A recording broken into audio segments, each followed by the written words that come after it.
एक समय था जब किसान बेचारा कर्ज ले लेता था, किसान किस्त नहीं दे पाता था। किस्त ना दे पाने की वजह से उसके जानवर खोल लिए जाते थे, उसकी जमीनें भी चली जाती थी और आए दिन बिजली कट जाती थी। बिजली कटने से वो पानी नहीं खेतों को दे पाता था तो फसल पूरी खराब हो जाती थी। आज से 10 साल पुरानी बात करें तो पहली बात तो कृषि में किसान लोग जो है वो जागरूक हो गए हैं। भारत सरकार ने अलग अलग योजनाएं चलाई हैं, उनका भी हमारे किसान भाई और बहन लाभ ले रहे हैं। माननीय मुख्यमंत्री जी ने जो ये आयोजन किया है, आप देखिए किसान ने कभी सोचा भी नहीं था कि वो लखनऊ जैसे महानगर में नई नई टेक्निक देखेगा। और चूंकि यहाँ पर साइंटिस्ट भी आए हुए हैं और स्टूडेंट्स भी आए हुए हैं जो कि रिसर्च कर रहे हैं, तो उससे आने वाले समय में किसानों को लाभ मिलेगा। भारत सरकार ने अलग अलग स्कीम चलाई है, फसल अवशेष प्रबंधन, प्राकृतिक खेती, जो हमारे मोटे अनाजेश्री हैं उनकी खेती पे बढ़ावा दिया जा रहा है। मैम से बात करते हैं, क्या नाम हो? मेरा नाम उषा चंद्रा है। कहाँ से रहने? मैं इटावा से रहने वाली हूँ। इटावा से? यहाँ बस थोड़ा सा क्या है, गौशालाओं का भी काम देखती हूँ, अपनी पार्टी में भी काम करती हूँ, तो बस मुझे माननीय हमारे भाई साहब जी का आदेश था तो मुझे यहाँ आना पड़ा। इटावा में गाय की सेवा होती है? हाँ जी, बहुत अच्छी होती है और अगर आपने नहीं देखा हो तो चलिए कभी दिखा के लाती हूँ आपको। मतलब गाय पे बहुत सवाल खड़े हो जाते हैं, विपक्ष लगातार सवाल खड़ा कर देता है। जी देखिए, ऐसा कुछ नहीं है, ये तो डिपेंड करता है जो जिसको जैसा देखना है, पर मुझे ऐसा नहीं लगता है कि वहाँ पे कोई गायों के लिए दिक्कत परेशानी है। जब से माननीय मुख्यमंत्री जी ने गौशाला को बिल्कुल एक उस पर ले लिया है कि गौशाला है तो सब कुछ है, तो तब से गायों की देखभाल बहुत अच्छी हो रही है। गांव के प्रधान हों या ब्लॉक प्रमुख हों या ग्राम विकास अधिकारी हों या हम जैसी बहनें हैं, सभी लोग गायों की रक्षा करते हैं। कहते गाय भटक रही हैं रोडों पे, कोई सेवा नहीं है और आप इटावा में सेवा देखिए, ऐसा है ना, विपक्ष तो अच्छा नहीं देखेगा ना, क्योंकि उसका काम है बेकार देखना, बुरा देखना, तो वो देखेंगे। लेकिन चूंकि मुझे पता है, मैं गौशाला अभी मैं हाल फिलहाल गई थी, भरथना के पास ही एक गाय है भाऊपुरा में, बहुत अच्छी गौशाला है और बल्कि मैं उसका वीडियो भी लेकर आई हूँ। अगर विपक्ष को ऐसा लगता है तो मैं दिखा सकती हूँ। आज यहाँ कार्यक्रम में आई हैं, कैसा लग रहा है? ऐसे कार्यक्रमों को होना चाहिए ताकि किसानों को जानकारी मिल सकेगी और अच्छी फसल उत्पादन करने में कहीं ना कहीं मदद मिल सके। देखिए, ये बहुत ही अच्छा प्रोग्राम है और माननीय मुख्यमंत्री जी ने जो ये आयोजन किया है, आप देखिए किसान ने कभी सोचा भी नहीं था कि वो लखनऊ जैसे महानगर में इतने अच्छे ऑडिटोरियम में जाके बैठेगा और वो नई नई टेक्निक देखेगा। और चूंकि यहाँ पर साइंटिस्ट भी आए हुए हैं और स्टूडेंट्स भी आए हुए हैं जो कि रिसर्च कर रहे हैं, तो मुझे लगता है ऐसा समावेश है जो, तो उससे बहुत ही आने वाले समय में किसानों को लाभ मिलेगा। बिल्कुल। कृषि के क्षेत्र में जो आधुनिकता है, जैसे ड्रोन से दवा छिड़कना, ट्रैक्टर से जुताई होना, जब से गवर्नमेंट आई है कई सब्सिडी देना किसानों को, जिससे काफ़ी मदद मिल जाती है। 2000 रुपये पर मिलते हैं उनको कृषि करने के लिए, खेती करने के लिए। इसको कैसे देखती हैं आप गवर्नमेंट के इस स्कीम? देखिए, गवर्नमेंट ने जो भी स्कीम लागू की हैं, मुझे लगता है कि इससे अच्छी स्कीम पहले कभी आई ही नहीं है, जबकि हमारे प्रदेश में इसकी देखिए बहुत ज़रूरत थी। एक समय था जब किसान बेचारा कर्ज ले लेता था और कर्ज लेने के बाद वो किसान वो भी नहीं दे पाता था, किस्त नहीं दे पाता था। किस्त ना दे पाने की वजह से उसके जानवर खोल लिए जाते थे, उसकी ज़मीनें भी चली जाती थी और आए दिन बिजली कट जाती थी तो बिजली कटने से वो पानी नहीं खेतों को दे पाता था तो फसल पूरी ख़राब हो जाती थी। आप देखिए, अब वो पूरा साइकिल एकदम ठीक हो चुका है। किसानों को सम्मान निधि मिल रही है, अच्छा बीज मिल रहा है, खाद मिल रही है और सबसे बड़ी बात है कि माननीय मुख्यमंत्री जी की वजह से जो कृषि विभाग है, वो पूरा कृषि विभाग इतना एक्टिव है कि किसानों की छोटी छोटी समस्याओं को सुनकर तुरंत समाधान करता है।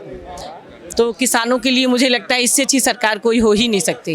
बिल्कुल, किसानों के लिए इससे अच्छी सरकार नहीं हो सकती, मैम कह रही हैं। मैम से हमने बात करने की कोशिश की, जिस तरीके से भारत को कृषि प्रधान देश कहा जाता है। मैम से खास तौर पे इटावा से गाय को लेकर के भी चर्चा हो गई। इन्होंने कहा गाय की सेवा होती है। विपक्ष पे कहीं ना कहीं एक करारा तमाचा मारा है। जिस तरीके से विपक्ष लगातार सरकार पे आरोप लगाता है कि गाय जो है रोडों पे भटकती रहती हैं और कई सारी समस्या आती है, लेकिन आज जो मैम ने बताया वो भी इटावा में, ये आपको सुनना चाहिए कि इटावा वालों को ये मैसेज देना चाहिए, ये वहाँ तक जानी चाहिए ये वीडियो, ताकि उन लोगों तक पहुँच सके सही जानकारी कि वहाँ पे भी गाय की सेवा होती है। क्या नाम हो मैम? मैं doctor Vaishali, professor agriculture biotechnology. कैसा है एग्रीकल्चर का माहौल अब पहले के समय से अब में कितना बदलाव, क्योंकि आप प्रोफेसर हैं और अच्छे से बता पाएंगे। एक्चुअली पहले से और अब में तो काफ़ी डिफरेंसेस आ गए हैं, क्योंकि हमारी जो लेटेस्ट टेक्निक्स हैं वो सभी जो है फार्मर्स को हेल्पफुल कर रहे हैं और फार्मर्स का जो हमारा स्टेटस है वो भी इम्प्रूव हो रहा है। पहले के कंपैरिजन में अगर देखा जाए तो आजकल एग्रीकल्चर प्रॉफिटेबल एरिया बन गया है और काफ़ी लोग जो है अर्बनाइजेशन से भी वापस जो है वो रूरल में जा रहे हैं और एग्रीकल्चर को अडॉप्ट कर रहे हैं। बिल्कुल। यूपी सरकार को लेकर के कितना योगदान रहा इस एग्रीकल्चर में? जो टेक्नोलॉजी आई है एआई से, जैसे ड्रोन से अब जो है दवाई छिड़काई जा रहे हैं, ये कितना योगदान? एक्चुअली एआई टेक्नोलॉजी तो आजकल हर फील्ड में अपना योगदान दे रही है और एग्रीकल्चर के फील्ड में भी एआई का काफ़ी रोल है। जो ड्रोन टेक्नोलॉजी आई है उससे हमारे किसानों को काफ़ी फ़ायदा मिल रहा है, क्योंकि इससे हमारा जो क्रॉप का सुपरविज़न है वो ईजी हो जाता है और सुपरविज़न के साथ साथ ही अगर कोई डिजीज़ है या कुछ भी है तो वो बहुत अर्ली स्टेजेस पर ही डायग्नोस हो जाती है कि हाँ इस पर्टिकुलर इस एरिया में जो है ये डिजीज़ स्प्रेड होनी शुरू हो गई है, तो उसका ट्रीटमेंट उतनी ही जल्दी इफेक्टिवली हो जाता है। इसके साथ साथ जो है एआई टेक्नोलॉजी को जो है आपका फर्टिलाइज़र्स का स्प्रे होता है वो भी बहुत इजीली और इक्वली हो जाता है। तो ये सब जो लेटेस्ट टेक्नोलॉजी है ये कहीं ना कहीं हमारे जो है एग्रीकल्चर को बहुत ही प्रमोट कर रही है। बिल्कुल। पहले काफ़ी समस्या होती थी, अब जो है कम समय में कम लागत में समय से चीज़ें हो जाती हैं, फसल उत्पादन हो जाती है कम लागत में और ज़्यादा। तो क्या लग रहा है कितना बदलाव देखने को मिला है? एक्चुअली ये जो अब फर्टिलाइज़र्स हैं ये सब सब्सिडीज़ इस पे अवेलेबल होती हैं किसानों के लिए, तो वो उस लागत को डेफिनेटली कम करती हैं। और जब आप एक अच्छी क्वालिटी का फर्टिलाइज़र यूज़ करते हैं और सॉइल हेल्थ को मेंटेन करते हैं तो उससे हमारी जो प्रोडक्टिविटी है वो इंक्रीज़ हो जाती है और प्रोडक्टिविटी जैसे ही बढ़ती है तो हमारे फार्मर्स की जो इकोनॉमिक स्टेटस है वो भी इम्प्रूव होता है। क्या लग रहा है अनुसंधान और तकनीक को यूपी सरकार ज़मीन पे पहुंचाने पे सफल हो पा रही? बिल्कुल बिल्कुल। तो ये हमारी जो यूपी सरकार है ये उपकार के थ्रू और जितने भी ऐसे इंस्टीट्यूशंस हैं, फंडिंग एजेंसीज़ हैं, ये सब इसी तरह के रिसर्च को फंड्स प्रोवाइड करते हैं जिससे अनुसंधान हमारा बहुत ही स्पीडली और अच्छी टॉपिक्स को लेकर के अनुसंधान किया जा रहा है और ये अनुसंधान से जो रिसर्च आउटपुट आता है वो डेफिनेटली हमारे फार्मर्स को हेल्पफुल रहता है। आगे भी बात करने की कोशिश करते हैं। मैम है, मैम से बात करने की कोशिश करते हैं। क्या नाम हो मैम आपका? एक मिनट भैया बस। एक मिनट। जिस तरीके से भारत को कृषि प्रधान देश कहा जाता है, आज जो है सीएम योगी जो है भारतीय गन्ना अनुसंधान में आ रहे हैं और यहाँ पे साइंटिस्ट, प्रोफेसर और स्टूडेंट्स भी, यहाँ फैकल्टीज़ भी यहाँ पे मौजूद है। बात करते हैं मैम से। क्या नाम हो? मेरा नाम डॉक्टर रूपन रघुवंशी है। कहाँ से हैं आप? मैं कृषि विज्ञान केंद्र बाराबंकी में कृषि प्रसार की वैज्ञानिक हूँ। क्या बदलाव दिखा है आपको खास तौर पे कृषि को लेकर के? कितना देखिए, कृषि को लेकर अगर हम कृषि की बात करें, आज से 10 साल पुरानी बात करें तो पहली बात तो कृषि में किसान लोग जो हैं वो जागरूक हो गए हैं। ठीक है, ज़्यादा अच्छी उन्नतशील खेती वो लोग कर रहे हैं और जो हमारी सरकार की मुहिम है कि किसानों की आय दोगुना की जाए, उसके लिए भारत सरकार ने अलग अलग योजनाएं चलाई हैं, उनका भी हमारे किसान भाई और बहन लाभ ले रहे हैं। जो मतलब आपने दोगुनी आय की बात की है तो अब किसानों को मिलने वाला है। जी देखिए, जो किसानों की आय दोगुनी की है तो किसानों की आय दोगुनी करने के लिए भारत सरकार ने अलग अलग स्कीम चलाई है। फसल अवशेष प्रबंधन, प्राकृतिक खेती, जो हमारे मोटे अनाजेश्री हैं उनकी खेती पे बढ़ावा दिया जा रहा है। इरिगेशन स्कीम है, जो सिंचाई की सुविधाएं वो किसानों को प्रदान की जा रही है, क्योंकि किसानों की आय तभी दोगुनी हो सकती है जब वो ऐसी खेती प्रणाली अपनाएं जिसमें लागत कम लगे और मुनाफा ज़्यादा हो, उपज अच्छी हो और उनको आमदनी ज़्यादा हो। जिस खेती में लागत कम लगेगी उसी में उनकी आय दोगुनी होने के चांसेस हैं। क्या लग रहा है कि कम लागत में ज़्यादा फसल उत्पादन हो रहा है यूपी में? अब जिस तरीके से पहले काफ़ी समस्याएं होती थी, चीज़ें हो नहीं पाती थी, और अब जो है जैसे जुताई को लेकर के पहले बैल से जुताई होती थी, अब जो है ट्रैक्टर से होता है, तरह तरह के इंस्ट्रूमेंट्स आ गए हैं। दवाई छिड़काव को लेकर के अब इंसान खुद नहीं ड्रोन से छिड़काव करता है। तो क्या लग रहा है कम समय में ज़्यादा लागत होगी? देखिए, अगर आय दोगुनी करनी है तो जैसे अगर हम मोटे अनाज की खेती की बात करें तो मोटे अनाज की फसलें सावा, कोदो, रागी, कगनी, कुटकी, ये ऐसी फसलें हैं जिन पे इनपुट कम लगता है हमारा, इनमें रोग कम लगता है क्योंकि ऑलरेडी इनमें रोग प्रतिरोधी क्षमता होती है, तो किसान को इसमें ज़्यादा इंसेक्टिसाइड, पेस्टिसाइड डालने की ज़रूरत नहीं है। तो पहले ही हमारा साउथ में ज़्यादा होती थी, आंध्र प्रदेश में, और उत्तर प्रदेश में हमारे बुंदेलखंड रीजन में किसान अच्छी मोटे अनाज की खेती कर रहे हैं। इसमें ज़्यादा सिंचाई की ज़रूरत नहीं है। अब सिंचाई की ज़रूरत नहीं है तो नंबर ऑफ इरिगेशन किसान का कम हो गया, तो उसकी लागत बच गई। तो और उसके बाद अगर हम मार्केटिंग प्राइस की बात करें तो जो हमारे जनरल अनाज हैं, अगर धान गेहूं की बात करें, उसके कंपैरिजन में मोटे अनाज की कीमत ज़्यादा है बाजार में, तो उनके मार्केटिंग प्राइस अच्छे मिल रहे हैं। तो इसी तरह की स्मार्ट खेती पैटर्न किसान को अपनाना पड़ेगा जिसमें उसकी आमदनी ज़्यादा हो। अब स्मार्ट खेती, आधुनिक खेती की तरफ किसान बढ़ रहे हैं।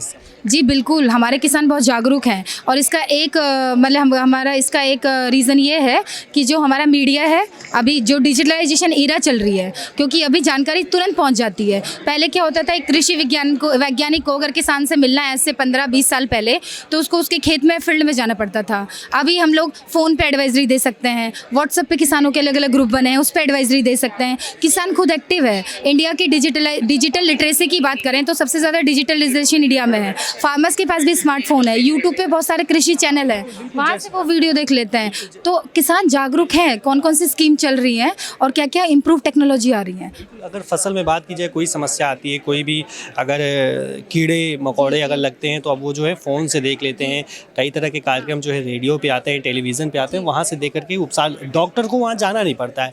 नहीं, हम लोग जाते हैं फील्ड पे, और किसान क्या है कि देखिए ऑनलाइन जो लिटरेसी है ना, ऑनलाइन लिटरेसी पे आपको इन्फॉर्मेशन मिल जाएगी, बट मेन क्या है कि वो इन्फॉर्मेशन करेक्ट है या नहीं है, वो उसका डिफ्रेंशिएट करना बहुत ज़रूरी है। उसके लिए हमारे कृषि वैज्ञानिक हैं, तो कृषि जो हमारे किसान हैं वो जागरूक तो हो रहे हैं। उसके बाद वो कृषि वैज्ञानिक से सलाह लेके, परामर्श लेके कि उनको कौन सी खेती प्रणाली अपनानी है, हाँ, कैसे वो स्मार्ट खेती कर सकते हैं, कैसे वो इंटीग्रेटेड फार्मिंग कर सकते हैं, मतलब खेती के साथ साथ फसलों की खेती के अलावा वो मशरूम कल्टीवेशन कर सकते हैं, वो मधुमक्खी पालन कर सकते हैं, कैसे उनकी आय दोगुनी बढ़े। तो इंटीग्रेटेड फार्मिंग सिस्टम एक बहुत अच्छी अप्रोच है कि खाली फसलों की खेती ना करके वो मशरूम कल्टीवेशन कर सकते हैं, पोल्ट्री फार्मिंग कर सकते हैं, मधुमक्खी पालन कर सकते हैं। ये सारी चीज़ें जब वो अपनी खेती प्रणाली में अपनाएंगे तो डेफिनेटली उनकी आय दोगुना होगी। सर, क्या नाम हुआ? मेरा नाम महेंद्र सिंह है।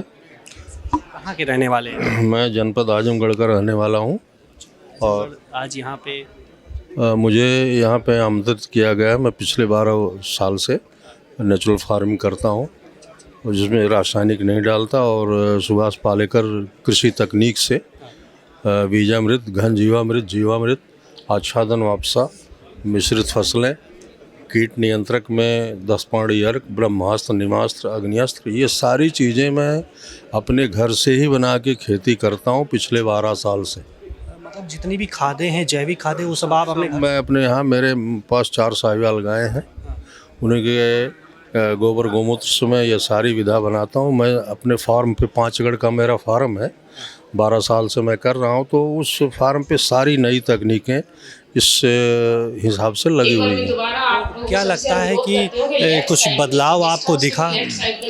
मैं अपने जनपद का मास्टर ट्रेनर भी हूँ, और मुझे सरकार ने रखा है, तो ये बहुत तेज़ी से ये कार्यक्रम आगे बढ़ रहा है। और यही एक अगली पीढ़ी का जो भविष्य है कि अगर ये बदल जाएगा तो तभी ये हमारे जीव, ज़मीन, जंगल और जल, ये सारी चीज़ों का, हवा पानी का, सबका जो है शुद्धता इसी में आएगी। अगर सारे किसान इस तकनीक से करने लगेंगे, सुभाष पालेकर कृषि तकनीक से, तो निश्चित रूप पे सब कुछ शुद्ध हो जाएगा, और हमारा भविष्य अगली पीढ़ी का उज्जवल रहेगा। क्या लग रहा है रासायनिक खाद जो उपयोग होता है, अब जो है जैविक खाद भी लोग उपयोग कर रहे हैं घर पे बना के, जैसे आपने बताया, तो इससे कितना फ़ायदा हो? देखिए, हमारी पैदावार जो है रासायनिक से पहले ही साल में अच्छी होती है, क्योंकि जितनी बार हम रसायन डालते हैं, रसायन मतलब जहर जितनी बार हम ज़मीन में डालते हैं उतनी बार सूक्ष्म जीवाणुओं की संख्या कम होती है, और जितनी बार हम ये अपना बना के डालते हैं गोबर, गोमूत्र, गुड़, बेसन और थोड़ी सी मिट्टी से बना के लिक्विड भी बनाते हैं, सूखा भी बनाते हैं, डालते हैं, तो जितनी बार डालते हैं उतनी बार हमारे ज़मीन की उर्वरा शक्ति बढ़ती है। तो इसलिए पैदावार कम होने का सवाल ही नहीं है। तो ये भ्रम है किसानों का कि हमारी पैदावार घट जाएगी, लेकिन ऐसा कुछ नहीं है। और मेरा उत्पाद पूरे भारतवर्ष में बिकता है।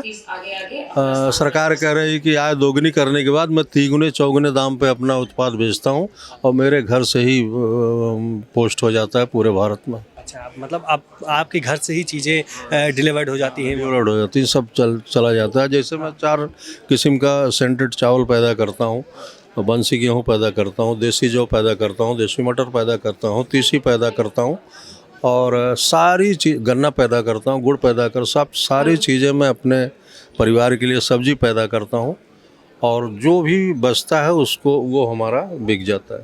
पहले ऐसा कभी होता था कि अब तो किसानों को सब्सिडी भी मिल रही है, गवर्नमेंट दे रही है, आपको उसका लाभ? सब्सिडी देखिए, प्राकृतिक कृषि में बहुत अच्छा बजट आया, और सरकार ने एक पहल 2 साल पहले से ही शुरू कर दिया है कि हर ज़िले में ब्लॉक चयनित हो रहे हैं, और चयनित ब्लॉकों में एक गांव में कम से कम 100-125 किसानों का चयन हो रहा है, जिनको पहली बार में 2,000 रुपये और बाद में फिर 2,000 रुपये किसान ये सरकार प्राकृतिक कृषि करने के लिए दे रही है। तो ये कार्यक्रम देहात वहाँ पे गांव में बहुत ढंग से चालू हो गया है, और ये धीरे धीरे कार्यक्रम आगे बढ़ रहा है। बिल्कुल, और भी लोगों से बात करने की कोशिश करते हैं। सर हमारे साथ मौजूद, बात करने के लिए। क्या नाम हो सर?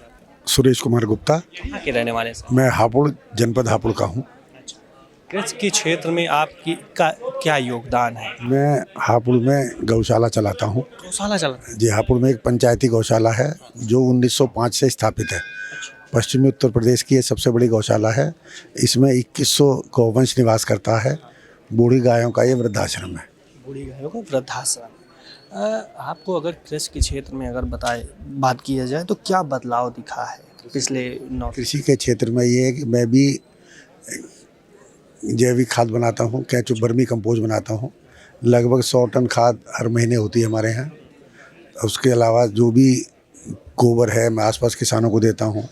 जैविक खाद भी देता हूँ, बहुत कम रेट पर देता हूँ, जिससे जैविक खेती को उन्नति मिले। बाकी तो मेरा मेन योगदान तो गौशाला में ही है। गौशाला को लेकर के गवर्नमेंट क्या कुछ आप लोगों को फंडिंग करती है, कुछ सब्सिडी वगैरह देती है? हाँ, कुछ अनुदान जब से योगी जी आए हैं तब से हमें 21 रुपये गाय मिलना शुरू हो गया है। 21 रुपये? हाँ, गाय मिलना शुरू हो गया है। तो उससे आपको कुछ फ़ायदा, कुछ राहत? इससे बहुत बड़ी राहत मिलती है। गौवंश के लिए बहुत व्यवस्था हो जाती है। हमने वहाँ एक गौवंश के लिए एक भूसे का बैंक बनाया है। लगभग 14,000 कुंटल भूसा हम सीजन के शुरू में इकट्ठा कर लेते हैं। लेबर के रहने के लिए कमरे बनाए हैं। 100 एकड़ में हम खेती करते हैं, जिससे हरा चारा हो जाता है। एक हमने विश्व का पहला, वर्ल्ड का पहला गाय का क्रीमेशन प्लांट, गाय का दाह संस्कार का प्लांट लगाया, जो गाय के लिए दाह संस्कार? हाँ, वे पूरे वर्ल्ड में पहला है। गाय का दाह संस्कार गाय के गोबर की लकड़ी से। मैंने हमारे मुख्यमंत्री जी को पत्र भेजा था कि इसका उद्घाटन करें या इसका निरीक्षण करें। तो ये वर्ल्ड में पहला है। इससे क्या होता है, जो भी हम गायों को दबाते हैं उसके लिए हमें बहुत सारी ज़मीन की आवश्यकता होती है, तो उसकी वो आवश्यकता वाली बात खत्म। गाय हमारी माता है कहा जाता है, और ये है। तो उसका दाह संस्कार वर्ल्ड में आप पहली बार ये स्कीम, आप मतलब प्रोजेक्ट जो लेकर के आए हैं, जैसे इंसानों का होता है वैसे अब गाय का भी? जी हाँ, वैसे गायों का होता है। उसमें भी लगभग 3-4 कुंटल लकड़ी लगती है। इससे सबसे बड़ा फ़ायदा ये है कि जो लकड़ी हम बनाते हैं, मैं ये मैसेज देना चाहता हूँ कि जितना हम पर्यावरण को बचाने के लिए पेड़ लगा रहे हैं, उसमें एक शवदाह में, एक दाह संस्कार में कम से कम 2 पेड़ों की लकड़ी लग जाती है। और जब ये गाय के गोबर की लकड़ी लगेगी उसके अंदर, तो उसमें जो ऑक्सीजन और घी डालेंगे, मुझे सामग्री और घी डालेंगे, तो उसमें ऑक्सीजन पैदा होगी, टन ऑक्सीजन पैदा होगी और पेड़ कटने से बचेंगे। नए लगाने के मुकाबले अगर हम पुराने पेड़ बचा लेंगे तो ये बहुत बड़ी उपलब्धि है हमारी। फिर मैंने गौशाला की अचल संपत्ति भी बढ़ाई है। ये भी हिंदुस्तान में पहला है कि किसी गौशाला ने अपने निजी सोर्स से अचल संपत्ति को बढ़ाया हो। लेबर के रहने के कमरे, भूसा गोदाम। एक मैंने डेयरी ऐसी बनाई है 12,000 स्क्वायर फीट की, उसमें 300 गाय नीचे रहती हैं, 300 गाय ऊपर रहती हैं। हाँ, ये भी ऐतिहासिक है। कितनी गायें होंगी आप? लगभग 2100। 2100 पश्चिमी उत्तर 2100 गाय की आप सेवा करते जी, पश्चिमी उत्तर प्रदेश की सबसे बड़ी गौशाला है और 121 साल हो गए इस गौशाला को। बिल्कुल।